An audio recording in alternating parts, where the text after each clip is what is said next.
북한이 19일 잠수함 발사 탄도미사일로 추정되는 단거리 탄도미사일을 발사한 것을 놓고 한국과 일본의 정보 판단이 엇갈렸습니다. 우리 군 합동참모본부는 오전 10시 17분쯤 북한이 함경남도 신포 동쪽 해상에서 동해상으로 발사한 잠수함 발사 탄도미사일로 추정되는 미상의 단거리 탄도미사일 한 발을 포착했다 라고 전했습니다.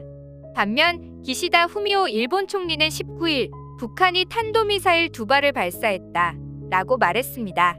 NHK와 교도통신에 따르면 기시다 총리는 이날 총선 유세를 위해 방문한 후쿠시마 시에서 취재진에게 이같이 밝히고 지난달 1일 북한이 연속적으로 미사일을 발사하고 있는 것은 매우 유감이라고 말했습니다.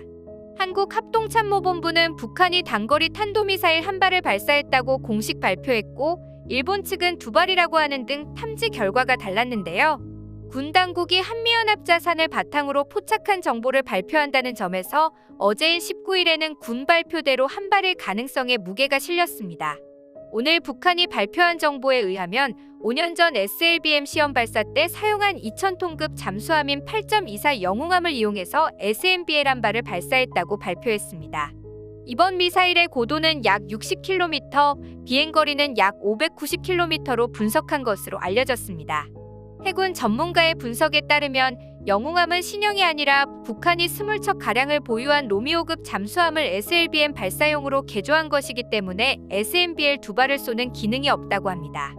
그렇다면 왜 일본은 미사일을 2발이라고 이야기한 것일까요?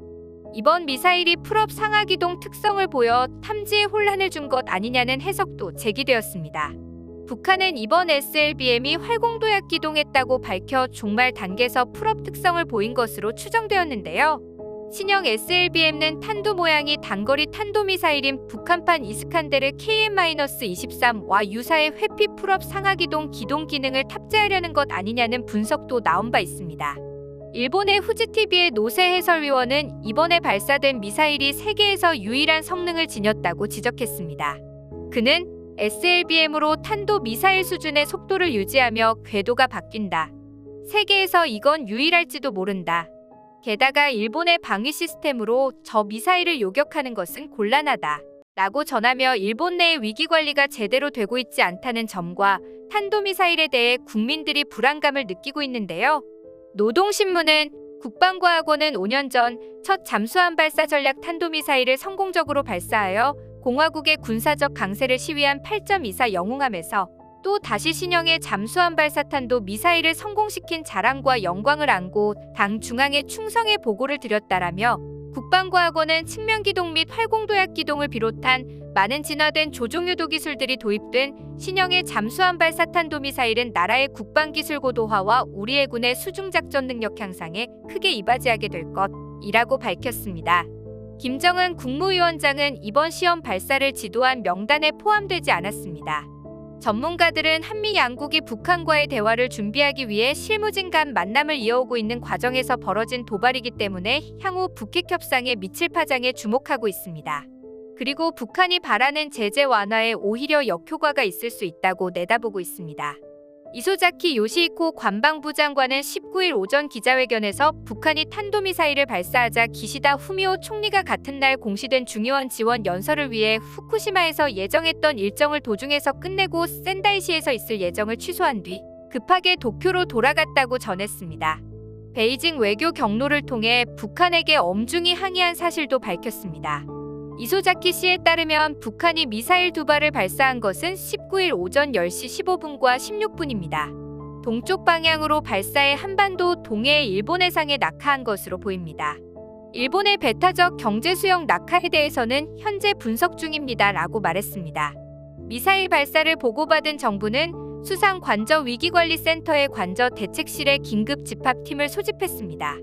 관계 부처 간의 정보를 집약해 대응을 협의했다고 밝혔습니다.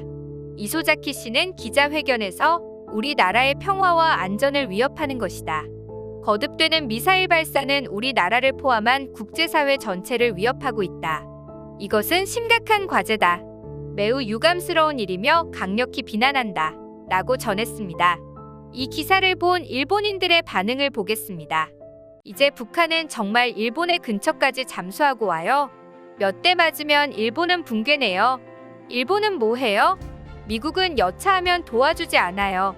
정말로 무장을 생각할 때가 온 것 같습니다. 지상에서 발사하는 대륙간 탄도 미사일이라면 요격 방법도 요격할 시간도 있습니다만 어디에서 날아오는 것인지 모르는 잠수함에서의 발사는 미국도 위협이라고 생각합니다. 시간이 지남에 따라 공격하기도 방어하기도 힘들어지네요. 이미 핵 보유국으로 미국 본토까지 지상에서도 바다에서도 노릴 수 있는 지경이 되어버렸습니다. 일본도 방어를 준비해야 합니다. 북한의 군사력은 아직 위협이 아니다. 일본의 총리는 북한이 미사일을 쏠 때마다 유감이다 유감이다 도대체 뭐가 유감인지 이러쿵저러쿵 하는 사이에 점점 기술력을 향상시킨 게 더 유감입니다. 지금까지 정치적 협상을 어떻게 해왔는지 궁금합니다. 이마에 총을 들이대고 나서야 대응 방안을 검토할 건가요? 일본의 위기 관리에는 정말 기가 막힙니다. 그야말로 원자 폭탄 따위가 떨어지고 난 뒤에 생각할 건가요? 대응하려고 해도 일본 전체가 잿더미가 되어 있을 거예요. 살아있는 인간이 없다면 대응도 반격도 할 수 없겠지만요. 미사일이 일본을 향해서 날아오는데 그게 한 발인지 두 발인지도 모르는 상태로 총리와 국방장관은 관절을 비우고 느긋하게 돌아오는 건 좀 아니지 않나요? 만약 탄두가 분리되는 형태라면 두 발이 아니고 한 발이 분리가 되는 거 아닌가요? 그럼 미국, 한국의 군사정보력이 일본보다 훨씬 뛰어난 것 같군요. 일본 정부도 국방력에 예산을 투자해서 국민이 안심할 수 있어야 한다고 생각해요. 어마어마한 댓글들이 많이 보였습니다. 일본이 이제 국방력이 한국보다 낮아진 사실을 인정하지 못하고 억지로 정신승리하는 글들이 많았는데요. 북한의 군사력을 보고 쩔쩔매는 일본 국민들이 불쌍하기까지 합니다. 오늘도 재미있으셨다면 구독과 좋아요 부탁드리겠습니다. 인터레스팅 이슈였습니다.